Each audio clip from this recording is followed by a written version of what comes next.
வணக்கம். ஆகாஷ்வாணி புதுச்சேரி செய்திச் சுருக்கம் வாசிப்பவர் நாராயணசாமி. இந்தியா சீர்திருத்த எக்ஸ்பிரஸ் விரைவு வண்டியில் ஏறி உலக நாடுகளின் கவன ஈர்ப்பு மையமாக மேம்பட்டுள்ளதாக பிரதமர் திரு நரேந்திர மோடி கூறியுள்ளார். நிர்வாக தடைகளை முற்றிலுமாக நீக்கும் வகையில் 2025ஆம் ஆண்டில் அரசு மேற்கொண்ட கூட்டு முயற்சிகள் குறித்த ரிஃபார்ம் எக்ஸ்பிரஸ் 2025 என்னும் கட்டுரையை பகிர்ந்து கொண்டு இன்று சமூக ஊடகத்தில் வெளியிட்டுள்ள பதிவில் பிரதமர் இவ்வாறு கூறியுள்ளார்.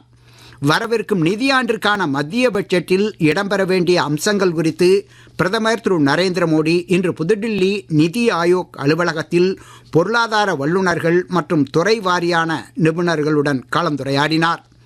வரும் ஜனவரி மாதம் நடைபெறவுள்ள பிரதமரின் 9ஆம் ஆண்டு பரீட்சா பே சர்ச்சா நிகழ்ச்சியில் கலந்து கொள்வதற்கான போட்டியில் பங்கேற்க இந்தியா மற்றும் வெளிநாடுகளிலிருந்து இதுவரை சுமார் 2,92 லட்சம் மாணவர்கள், ஆசிரியர்கள் மற்றும் பெற்றோர்கள் பதிவு பெற்றுள்ளனர். குடியரசு துணைத் தலைவர் திரு சி.பி. ராதாகிருஷ்ணன் இன்று மாலை ராமேஸ்வரத்தில் 4ஆம் ஆண்டு காசி தமிழ்ச் சங்கமத்தின் நிறைவு விழாவில் கலந்து கொண்டார். மத்திய தகவல் ஒலிபரப்புத்துறை இணையமைச்சர் டாக்டர் எல். முருகன், தமிழக ஆளுநர் திரு ஆர்.என். ரவி உள்ளிட்டோர் இந்நிகழ்ச்சியில் கலந்து கொண்டனர். புதுச்சேரியில் நுகர்வோர் பாதுகாப்பு குழுக்களை அமைக்க அரசு நடவடிக்கை எடுக்கும் என முதலமைச்சர் திரு ரங்கசாமி கூறியுள்ளார். இன்று தேசிய நுகர்வோர் தின விழாவில் அவர் உரையாற்றினார்.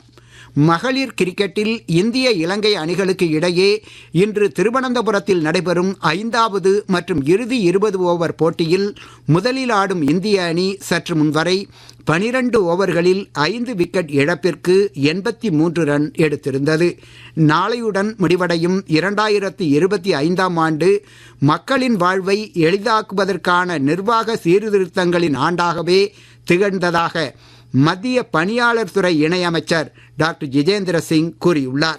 இன்று புதுடில்லியில் ஆண்டு இறுதி செய்தியாளர் கூட்டம் ஒன்றில் உரையாற்றிய அவர், மக்களின் வாழ்வை எளிதாக்கும் பணியில் ஈடுபடுவோர் இப்பணிகளை எளிதாக உணர்வதையும் அரசு உறுதிப்படுத்தியிருப்பதாக கூறினார். இத்துடன் இந்த செய்திச் சுருக்கம் நிறைவு பெறுகிறது. வணக்கம்.